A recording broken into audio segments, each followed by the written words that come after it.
Berawal dari putusnya aliran listrik akibat banjir, satu keluarga berinisiatif menggunakan genset di Medan, Sumatera Utara. Namun naas gas yang keluar dari genset tersebut malah menyebabkan 3 orang yang terdiri dari ayah, ibu, dan anak tewas keracunan.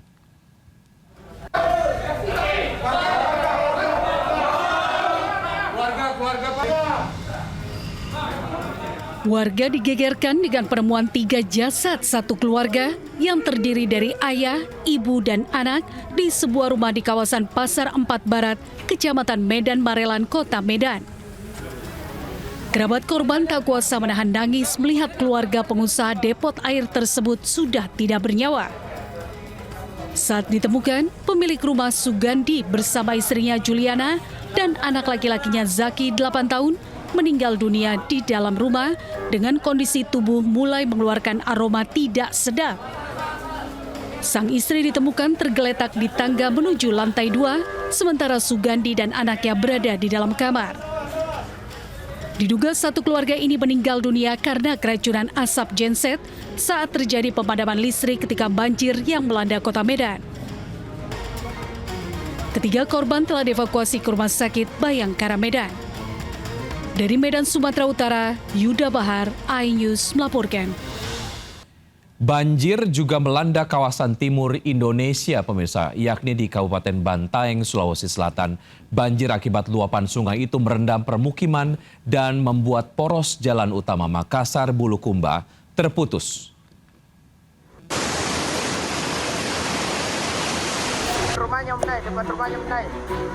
Luapan air dari sejumlah sungai di Kabupaten Bantaeng, Sulawesi Selatan menerjang permukiman warga.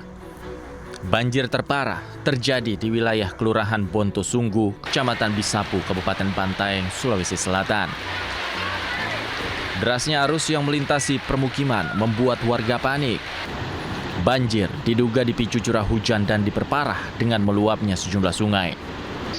Tak hanya permukiman, banjir juga merendam pasar, swalayan, terminal, dan sebagian jalan poros utama Makassar Bulukumba.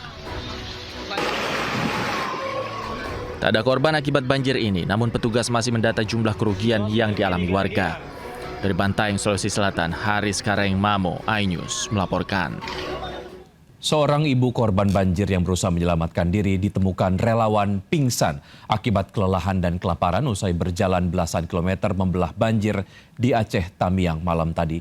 Korban dievakuasi relawan menggunakan perahu karet lalu dibawa ke lokasi pengungsian. Tim relawan yang tengah berpatroli ini dikejutkan dengan ditemukannya sepasang suami istri korban banjir di Aceh Tamiang tadi malam. Keduanya mengaku sudah belasan kilometer berjalan selama berhari-hari membelah banjir untuk menyelamatkan diri. Mereka pun mengaku kelaparan akibat tidak membawa perbekalan sama sekali. Bahkan sang istri yang sudah sangat kelelahan akhirnya pingsan dan terpaksa dibopong suami. Keduanya lalu dibawa menggunakan perahu karet menuju lokasi pengungsian untuk mendapatkan perawatan dan makanan. Sementara itu di Aceh Timur, seorang ibu hamil dievakuasi dari desa Lokop yang terisolir akibat banjir bandang. Sang ibu yang dalam kondisi mengkhawatirkan dievakuasi ke Bandara Malikus Saleh karena jalan darat terputus total. Dari bandara, sang ibu dibawa menggunakan helikopter Karakal milik TNI Angkatan Udara menuju fasilitas kesehatan untuk mendapatkan penanganan. Selain mengevakuasi korban banjir yang butuh penanganan medis, helikopter TNI AU juga mendistribusikan logistik bagi korban banjir di sejumlah wilayah di Aceh Timur dan Aceh Tengah.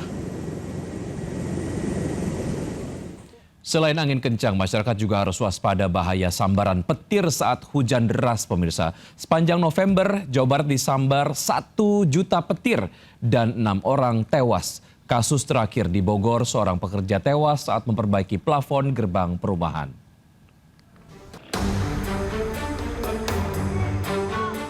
Hari naas tidak ada di kalender. Siapa sangka seorang pekerja bangunan meregang nyawa saat memperbaiki plafon gerbang perumahan elit di Tenjo, Kabupaten Bogor pada Senin sore. Korban tiba-tiba tersambar petir, padahal saat kejadian tidak ada hujan dan cuaca masih cerah. Sementara satu rekannya selamat. Evakuasi korban memakan waktu 1 jam menggunakan tali untuk menurunkan jenazah. Korban terkena petir itu karena HP-nya ya. HP-nya yang ada sinyal atau radiasinya terkena petir sehingga menyebabkan korban juga tersambar dan meninggal dunia di tempat. Jenazah korban dibawa ke puskesmas sebelum dipulangkan ke kampung halaman di Sragen, Jawa Tengah. Di musim penghujan, bahaya sambaran petir memang tidak main-main. BMKG Stasiun Geofisika Bandung mencatat ada 1 juta lebih sambaran petir terjadi di Jawa Barat selama bulan November ini. 6 orang tewas, 4 diantaranya tengah berada di area sawah. Petir terbanyak terjadi di Sumedang, Cianjur, dan Garut. Waspadalah, saat petir mulai terdengar, masyarakat harus menjauhi tempat terbuka. Jangan berada di bawah pohon, tiang listrik, atau benda tinggi. Dan lebih baik berhenti saat berkendara sepeda motor. Tim Liputan iNews melaporkan. Berlaga macan jagoan namun menangis saat dijemput orang tua. Belasan remaja bersenjata tajam terlibat tawuran di Jagakarsa, Jakarta Selatan. Namun usai diamankan polisi, mereka pun menangis dan berjanji tidak akan mengulangi kenakalannya.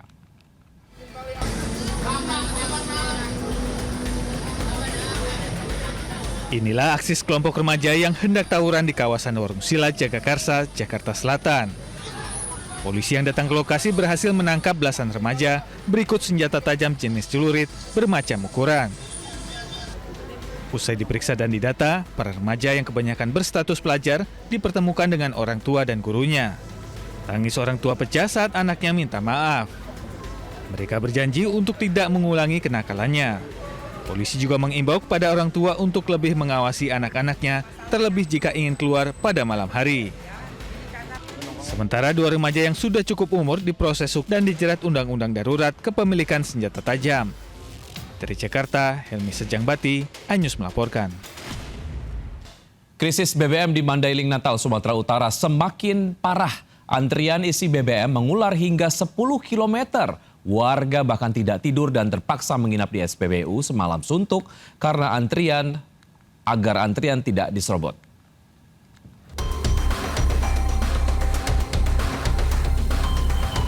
Seperti inilah antrean ribuan kendaraan mengisi BBM di SPBU Jalan Lintas Sumatera Mandailing, Natal, Sumatera Utara. Antrean mengular hingga 10 km. Warga tidak tidur semalam suntuk dan terpaksa menginap di SPBU karena takut antrean mereka diserobot. Jam 12, Bang. 12 apa malam? Semalam. Sampai pagi ini belum dapat? Pagi ini, Bang. Kalau nggak antri? Pagi ini ke sini. Kalau nggak antri? Nggak mungkin dapat. Nggak mungkin dapat lagi ya? Nggak ada SPBU lain jual? Hah? SPBU lain jual nggak ada? Nggak ada, Bang. Cuman di sini? Iya. Lelah antre belasan jam juga kerap membuat warga gampang tersulut emosi. Keributan sempat terjadi ketika ada warga diduga menyerobot antrean saat terjadi pemadaman listrik. Warga berharap pemerintah segera membuka akses jalan yang terputus agar penyaluran BBM kembali normal. Sepekan pasca banjir bandang, krisis BBM solar dan Pertalite terjadi di seluruh SPBU di Mandailing, Natal. Akibat akses jalan dari depo Pertamina Sibolga terputus total. Pasokan BBM kini didatangkan dari depo Pertamina Dumai, itu pun jumlahnya dikurangi. Satu SPBU hanya kebagian kuota 2 hari sekali. Untuk mengantisipasi kericuhan, Polres Mandailing Natal menerjunkan 20 personil di setiap SPBU. Dari Mandailing, Natal, Sumatera Utara, Ahmad Hussein Lubis, iNews melaporkan.